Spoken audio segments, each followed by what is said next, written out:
നമസ്കാരം.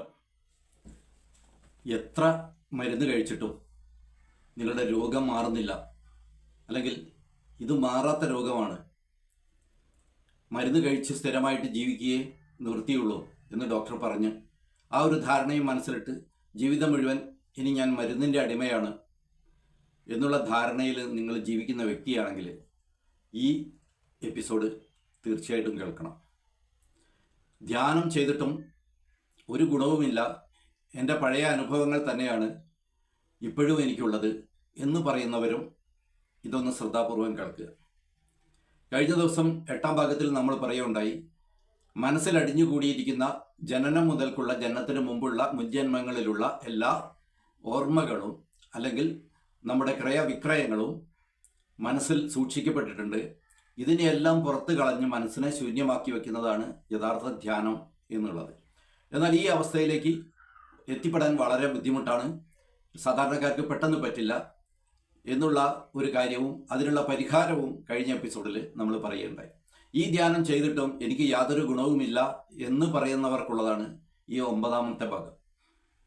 ഇവിടെ നമ്മൾ പ്രത്യേകമായിട്ട് ശ്രദ്ധിക്കേണ്ടത്, നമ്മുടെ മനസ്സിൽ വിചാരവുമുണ്ട് വികാരവുമുണ്ട്.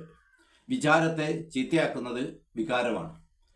ഒരുപാട് ചീത്ത വികാരങ്ങളുണ്ട്. അസൂയ, ദേഷ്യം, വെറുപ്പ് മുതലായ കുറേ ചീത്ത വികാരങ്ങളുണ്ട്. ദശപാപങ്ങളായിട്ടാണ് ആയുർവേദം ഇതിനെ കണക്കാക്കുന്നത്. ഞാൻ എൻ്റെ അടുത്ത് വരുന്ന രോഗികളോട് ഏകദേശം 1-2 മണിക്കൂർ എൻ്റെ അടുത്ത് ചിലവാക്കേണ്ടി വരും. അതിനിടയിൽ അവരോട് കുറച്ച് പുരാണവും കുറച്ച് ആയുർവേദവും കുറച്ച് ശാസ്ത്രങ്ങളും ആധുനിക ശാസ്ത്രവും മനഃശാസ്ത്രവും എല്ലാം പറയാറുണ്ട്. ആ കൂട്ടത്തിൽ അവരോട് കാര്യമായിട്ട് പറയുന്നതാണ്, നിങ്ങളുടെ ആരോടെങ്കിലും നിങ്ങളൊരു തെറ്റ് ചെയ്തിട്ടുണ്ടെങ്കിൽ അതിന് മനസ്സാ മാപ്പ് പറഞ്ഞാൽ പോരാ, അയാളുടെ അടുത്ത് പോയിട്ട് ക്ഷമ പറയുക. നിങ്ങൾ ആരെക്കാളും വലിയവനല്ല എന്നുള്ളൊരു ധാരണ മനസ്സിൽ സൂക്ഷിക്കുക. ആരോടെങ്കിലും അടുത്ത വീട്ടുകാരൻ വലിയ വീട് വയ്ക്കുമ്പോൾ നമുക്കൊരു ബുദ്ധിമുട്ട് മനസ്സിൽ തോന്നുന്നുണ്ടെങ്കിൽ അത്തരം വികാരങ്ങളെ കീഴടക്കുക. അയാളുടെ നല്ല വീട് കണ്ട് ആഹ്ലാദിക്കാൻ നമ്മൾ ശീലിക്കുക. അയാൾ വാങ്ങിയ കാറ് കണ്ട് എപ്പോഴെങ്കിലും എനിക്കും അതിലൊന്ന് കയറി ആ വിധത്തിൽ അത് ഉപകാരപ്പെടുമല്ലോ എന്ന് ചിന്തിച്ച് അയാളോട് നന്ദിയുള്ളവനായിരിക്കുക. ഈ ഒരു തരത്തിലേക്ക് നമ്മുടെ മാനസിക വ്യാപാരങ്ങളെ മാറ്റിയിട്ട് വേണം നമ്മൾ ധ്യാനത്തിന് ഇരിക്കുക. അങ്ങനെ ധ്യാനിക്കുന്ന ഒരു ധ്യാനത്തിൻ്റെ ഒരു ആൽഫ ബീറ്റ അവസ്ഥയിലൊക്കെ എത്തുകയാണെങ്കിൽ ആ അവസ്ഥയിൽ അവിടെ ഇരുന്നു കൊണ്ട് നമുക്ക് തന്നെ നമ്മുടെ ശരീരകോശങ്ങളെ റിപ്പയർ ചെയ്യാൻ കഴിയും. ഇതൊരു വലിയ ശാസ്ത്രമാണ്, അനുഭവത്തിലുള്ളതാണ്. ഒരുപാട് ക്യാൻസർ രോഗികളിലും മറ്റും ഞാനിത് നമ്മുടെ നിത്യഹരി ചൂർണം കൊടുക്കുന്നതോടൊപ്പം ഇത്തരം ഒരു ക്ലാസ് കൊടുക്കാറുണ്ട്.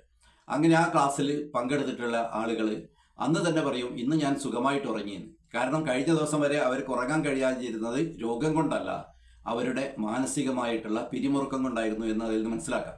ആ പിരിമുറുക്കത്തിന് ഒരു അയവുണ്ടാകുന്നതോടുകൂടി അവർ ഉറങ്ങാൻ കഴിവുള്ളവരായി മാറി. അങ്ങനെ ഉറങ്ങാൻ കഴിവുള്ളവരായി മാറിയപ്പോൾ അത് രോഗശമനത്തിലേക്കുള്ള ഏറ്റവും വലിയ ഔഷധവുമായി മാറി. ഉറക്കമാണ് നമുക്ക് കിട്ടാവുന്ന ഏറ്റവും വലിയ ഔഷധം. ഈ ഉറക്കത്തെ കൃത്രിമമായിട്ട് ഉണ്ടാക്കുന്നതാണ് നമ്മുടെ ശവാസന.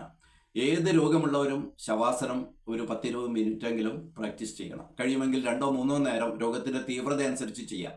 ആ ശവാസന സമയത്ത് എന്നിലുള്ള എല്ലാ ദുഷ്ടവികാരങ്ങളെയും ഞാൻ പുറത്തു കളയുന്നു എന്നുള്ളതായിരിക്കണം വളരെ പ്രാധാന്യം കൊടുക്കുന്നത്. അങ്ങനെ ശരീരത്തിലും മനസ്സിലുമുള്ള എല്ലാ അഴുക്കുകളെയും, ശരീരത്തിലുള്ള അഴുക്കുകളെ മരുന്നുകൊണ്ട് മാറ്റാം. അതിന് നിത്യഹരി ചൂർണം മാത്രം മതി, മറ്റൊരു മരുന്നിൻ്റെ ആവശ്യമില്ല. അതുകൊണ്ട് ഏത് രോഗത്തിനും അത് കൊടുക്കാം എന്നാണ് ഞാൻ പറയുന്നത്. എന്നാൽ നമ്മുടെ ഇപ്പോഴുള്ള ആധുനിക ചികിത്സകളെ നിർത്തിക്കൊണ്ട് ഒരിക്കലും അത് കഴിക്കാനും പറയുന്നില്ല. അത്തരം വെല്ലുവിളികൾ നിറഞ്ഞ രോഗങ്ങളെ വരെ നമ്മൾ ഈ തരത്തിൽ വളരെ നേരിട്ടിട്ടുണ്ട്, ഫലപ്രദമായി നേരിട്ടിട്ടുണ്ട്. അതുകൊണ്ട് ഇവിടെ ശ്രദ്ധിക്കേണ്ടത് നമ്മുടെ അസൂയ, ദേഷ്യം, പക, മറ്റുള്ളവരോടുള്ള വൈരാഗ്യം, ഇത്തരം കാര്യങ്ങളിൽ നിന്ന് മോചിതമാവുക. പിന്നെ മറ്റൊരു തരം വൈരാഗ്യം നമ്മൾ ഉൾക്കൊള്ളേണ്ടതുണ്ട്, ഈ പ്രപഞ്ച ജീവിതത്തോടുള്ള വൈരാഗ്യം. ഈ പ്രപഞ്ച ജീവിതത്തിൻ്റെ നിരർത്ഥത, അതാണ് നമ്മൾ ഏറ്റവും ആദ്യം ഉൾക്കൊള്ളേണ്ടത്. അത് ഉൾക്കൊണ്ടുകൊണ്ട് ഞാൻ ജീവിച്ചാലും മരിച്ചാലും ഇവിടെ ഈ പ്രപഞ്ചത്തിന് ഒന്നും സംഭവിക്കാൻ പോകുന്നില്ല. ഒരുപാട് പേർ ഇതിനു മുമ്പും ഇവിടെ ജീവിച്ച് മരിച്ചു പോയിട്ടുണ്ട്. പല പല അവസ്ഥകളിലൂടെ അവരെല്ലാം കടന്നു പോയിട്ടുണ്ട്. അതിന് സമാനമായതോ അതിൽ കുറവുള്ളതോ അതിൽ കൂടുതലുള്ളതായ മറ്റൊരവസ്ഥയിലൂടെയാണ് ഞാനും കടന്നു പോകുന്നത്. ഈ സമയവും കടന്നു പോകും. ഇത് കഴിഞ്ഞാൽ എനിക്കും ഒരു അന്ത്യമുണ്ട്, എൻ്റെ ശരീരത്തിന് അന്ത്യമുണ്ട്, അതിനുശേഷവും ഞാനിവിടെ ഉണ്ടാകും എന്നുള്ള ചിന്തകളിലേക്കാണ് മഹാരോഗങ്ങളുള്ളവർ മനസ്സിനെ ക്രമീകരിക്കേണ്ടത്. നിരന്തരം ഇങ്ങനെ 21 ദിവസമോ ഒരു മണ്ഡലകാലമോ 41 ദിവസമോ ഈ തരത്തിൽ മനസ്സിനെ ഒന്ന് ചിട്ടപ്പെടുത്തിയാൽ, ക്രമീകരിച്ചാൽ അത് രോഗശമനത്തിനുള്ള ഏറ്റവും വലിയ ഔഷധമായി മാറും. ഇത്തരം മനസ്സിലുള്ള പാപങ്ങളെ മുഴുവൻ നീക്കാൻ നമ്മുടെ ഭക്ഷണവും നമ്മളെ സഹായിക്കും. നോൺ വെജ് ആഹാരങ്ങൾ നമ്മുടെ മനസ്സിനെ കലുഷിതമാക്കും, വളരെ വികലമാക്കും എന്നുള്ളത് എല്ലാവർക്കും അറിയാവുന്ന കാര്യമാണ്. സ്വാദിനപ്പുറം അത് തലച്ചോറിനെ കേടുവരുത്തുന്നു എന്നുള്ള ഒരു സത്യം നമ്മൾ മനസ്സിലാക്കുക. അതുകൊണ്ടാണ് ഏത് രോഗാവസ്ഥയിലും നമ്മൾ മത്സ്യമാംസാദികൾ, മറ്റൊരു ജീവന്റെ വേദനയുള്ള ഒരാഹാരവും എനിക്ക് വേണ്ട എന്ന് തീരുമാനിക്കാം. അപ്പോൾ ചെടികൾക്കും വേദനിക്കുന്നില്ലേ എന്നൊരു ചോദ്യം നിങ്ങൾ ചില സമർത്ഥന്മാർ ഉന്നയിക്കും. ചെടികളുടെ വേദന അനിവാര്യമാണ്. അത് അഥവാ വേദനിച്ചാലും ഇല്ലെങ്കിലും അത് കൂടാതെ എനിക്ക് ജീവിക്കാൻ കഴിയില്ല എന്നുള്ളിടത്താണ്. അതേസമയം മത്സ്യമാംസങ്ങൾ ഇല്ലാതെ എനിക്ക് ജീവിക്കാൻ കഴിയും, പച്ചക്കറികളോ പഴങ്ങളോ ഇല്ലാതെ എനിക്ക് ജീവിക്കാൻ കഴിയില്ല.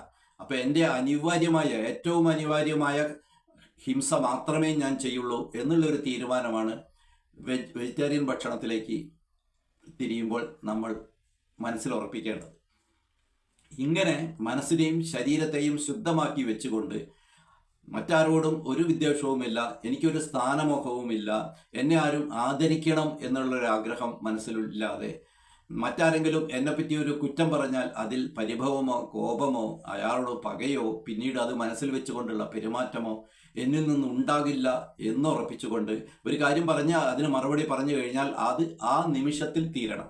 അതിന് മനസ്സിനെ പാകപ്പെടുത്തുക എന്നുള്ളത് ഇത് ഏറ്റവും ശ്രമകരമായ കാര്യമാണ്. പക്ഷെ ഇതിൽ വിജയിച്ചാൽ നിങ്ങൾ ധ്യാനത്തിൽ വിജയിച്ചു എന്നുള്ളതാണ് മനസ്സിലാക്കേണ്ടത്. അപ്പോൾ ധ്യാനത്തിൻ്റെ പ്രിപ്പറേഷനായിട്ട് ഇതൊക്കെയാണ് ചെയ്യേണ്ടത്.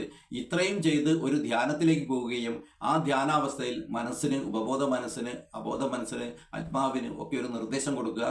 നീ ഇപ്പോൾ പൂർണ്ണ ആരോഗ്യവാനാണ്, നീ ഇപ്പോൾ സന്തോഷവാനാണ്, നീ ഇപ്പോൾ ലോകത്തെ ഏറ്റവും വലിയ ഭാഗ്യവാനാണ്, നീ ഇപ്പോൾ സമ്പന്നനാണ്. അങ്ങനെ നമുക്ക് ആവശ്യമുള്ളത് എന്താണോ അത് ഈ ധ്യാനാവസ്ഥയിൽ സ്വന്തം മനസ്സിനോട് നിർദ്ദേശിക്കുക.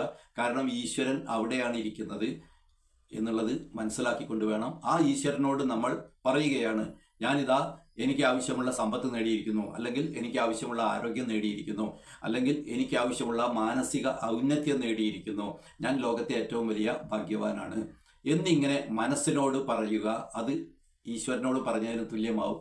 അവൻ ഇവൻ എൻ്റെ പുത്രനായി മാറിക്കഴിഞ്ഞിരിക്കുന്നു എന്ന് ആ സമഷ്ടി മനസ്സിലാക്കുകയും അതിനനുസരിച്ചുള്ള ക്രമീകരണങ്ങൾ നമ്മുടെ പഞ്ചഭൂതങ്ങളിൽ ചെയ്യുകയും ചെയ്യും. അപ്പോൾ നമ്മൾ നേരത്തെ കഴിച്ച ഔഷധങ്ങൾ കൊണ്ട് തന്നെ നമ്മുടെ രോഗം മാറിപ്പോകുന്നതായിട്ട് കാണാം. പലപ്പോഴും എൻ്റെ അടുത്ത് വരുന്ന ആളുകൾ പറയും, ഈ കഷായം ഞാൻ ഒരുപാട് കഴിച്ചതാണ്.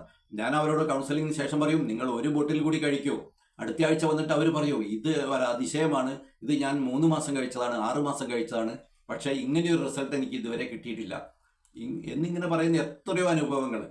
അപ്പോൾ അതുകൊണ്ട് അത് മനസ്സിൻ്റെ ക്രമീകരണമാണെന്ന് മനസ്സിലാക്കുക. അതുകൊണ്ട് ഏത് ചികിത്സയിലും ഒരു ആത്മീയ കൗൺസിലിങ്ങിൻ്റെ ആവശ്യമുണ്ട്. അതുകൊണ്ടാണ് നമ്മൾ 1-2 മണിക്കൂർ ഒരു രോഗിക്ക് വേണ്ടി എടുക്കുന്നത്. അപ്പോൾ ഈ രീതിയിൽ നിങ്ങൾ മനസ്സിനെ ഒന്ന് ചിട്ടപ്പെടുത്തുക. അങ്ങനെ ചിട്ടപ്പെടുത്തിയ ശേഷം ധ്യാനത്തിലിരിക്കുക. നിങ്ങളുടെ ആവശ്യം അവിടെ നടന്നിരിക്കും എന്നുള്ളത് ഉറപ്പു തരുന്നു. ശുഭദിനം നേരുന്നു. നമസ്തേ.